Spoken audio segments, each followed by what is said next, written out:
I always find it interesting at this time of year, the hysteria that's overtaken everybody. Everyone and their brother is focused on that little game they're playing in Santa Clara, California tomorrow. I understand it's the single biggest game of the NFL season. I understand that it's the single biggest sporting spectacle in the world, except for you delusional fans that really think World Cup soccer matters. And if that's you, go away. You shouldn't be watching this video report. I don't want you here. And I understand, of course, and you know as well, it's the single biggest wagered upon game, period. And it's always going to be that way. But it's just another game, guys.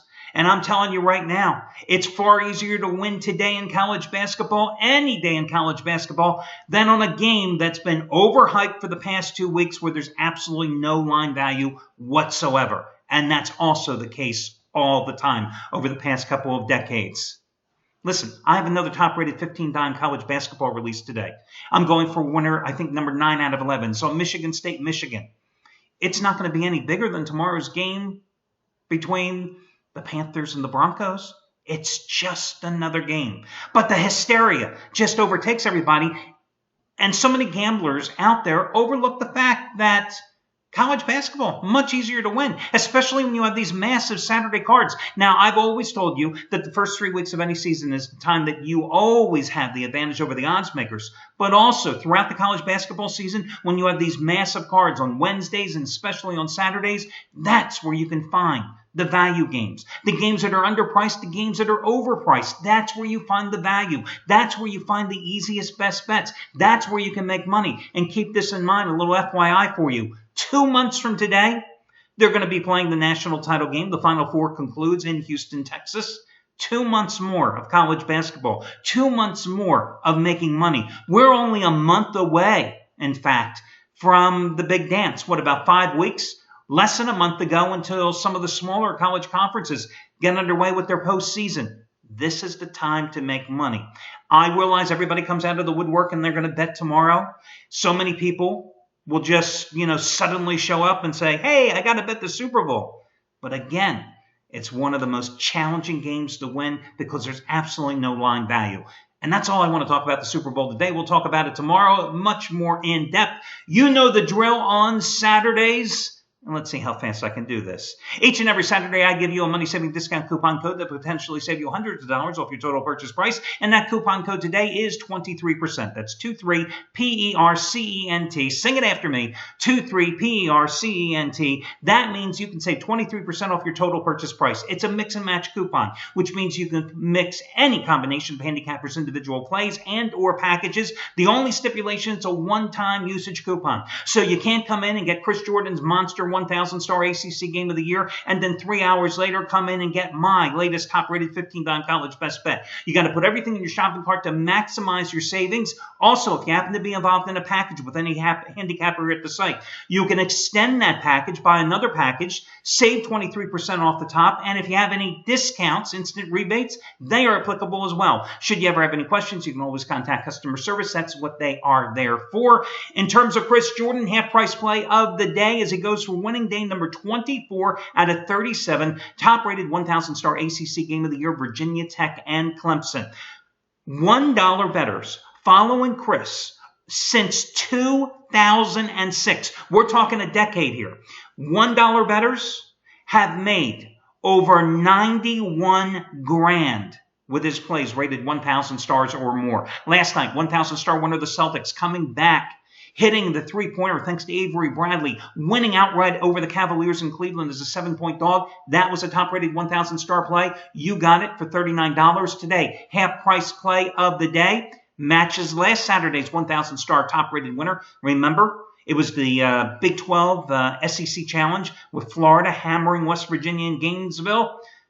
The coupon code is simply COLLEGE, COLLEGE. As for me, I'm going for winning day number 14 out of 15. I think the best bet on the board, as I'm going for top-rated 15-dime winner number 9 out of 11, is Michigan State and Michigan, which equals my Thursday winner on Temple, my Wednesday winner on Washington in college hoops, Monday's winner on Monmouth, last Saturday's on Arkansas Little Rock. You get the drill. You can save $55 again by using coupon code HOOPS, HOOPS. Props going out to Josh Duffy, the newest handicapper at the site. Hit his 100-dime winner number 2 in a row last night in the NBA. Easy one, the Clippers. With the 14-point road win at Orlando. He has another 100-dime major wager release at a huge discount today in the NBA. Plus, Chuck O'Brien. Chuck Franklin was a handicapper here at the site, my God, like 10, 11 years ago. And I cannot tell you how many times customer service has told me after watching one of my video reports and I said Chuck Franklin instead of Chuck O'Brien, who, as you know, since he has returned to the site after a near 3-year absence, that end of November, right after Thanksgiving, he came back. Hottest guy here in college basketball. He's gone 29-13 with his college basketball releases, making $1 bettors a little over $3,900. He has a late night bailout tonight on your game between Hawaii and Cal Poly SLO, which goes at 10 Eastern time, and you can get that at a heavy discount as well. Listen, all your other promos, discounts, blah, blah, blah, blah, blah, blah, blah. They're over on the homepage. Let's get to your complimentary plays here. Let me just look. I want to make sure I give you these in reverse chronological order so you don't have to wade through the video report and wait if it's too late for a game that started. So let's start with, San Diego State and New Mexico, Mountain West Conference play. San Diego State, little lethargic a couple of nights ago against Colorado State, a bad Colorado State team. In fact, San Diego State laying 11.5 points in that contest, only won that game by a bucket, but I'm still going to go with the Aztecs here, laying the 6.5 points at home against New Mexico. Lobos coming off a huge revenge win a couple of nights ago at home against UNLV, which extended their winning streak to 4 in a row. But San Diego State has won 10 straight games since losing to Kansas back in late December. You got a San Diego State team here that is number 2 in the nation in terms of scoring defense. The Aztecs, as usual, always strong with their scoring D, giving up just 59.8 points a game. Also very effective at closing out shooters from the perimeter. Number 25 in the nation in terms of their three-point defense as well. I'm going to go with San Diego State. I'm going to lay the 6.5 points in this one. Another game that I really like today and came this close to using, I have to be honest with you, is also in the Big Ten. It's Nebraska minus 18 at home against Rutgers. Now, Rutgers is coming off a heartbreaking 110-101 triple overtime loss at home to Illinois. A game which they seemed on the verge of winning so many times at the end of regulation, at the end of the first overtime, and they lost again. That's 10 consecutive losses for Rutgers now. And this is a team that got blown out at home by Nebraska, 90-56 when they met in the middle of January, a game in which they were out, rebounded by 18, a game in which the Cornhuskers, in fact, it was Nebraska's biggest road win in 95 years and Rutgers' worst home loss in 54 years. So why should we expect anything different with today's game not being in Piscataway, but being in Lincoln, Nebraska instead? The Cornhuskers are going to roll in this game. Nebraska is coming off a three straight losses. Last one was by 5 points to Maryland. They also lost at Purdue and lost at home to Michigan. So they've lost 3 straight games. But look at who they played. Prior to that, they had won 4 in a row. A streak that started with the Rutgers blowout and was capped with a huge upset win against Michigan State. So then losing to Michigan, Purdue, and Maryland, 3 of the top 5 echelon teams in the Big Ten, certainly understandable, certainly excusable. You got a Rutgers team that has lost 24 consecutive games in Big Ten play.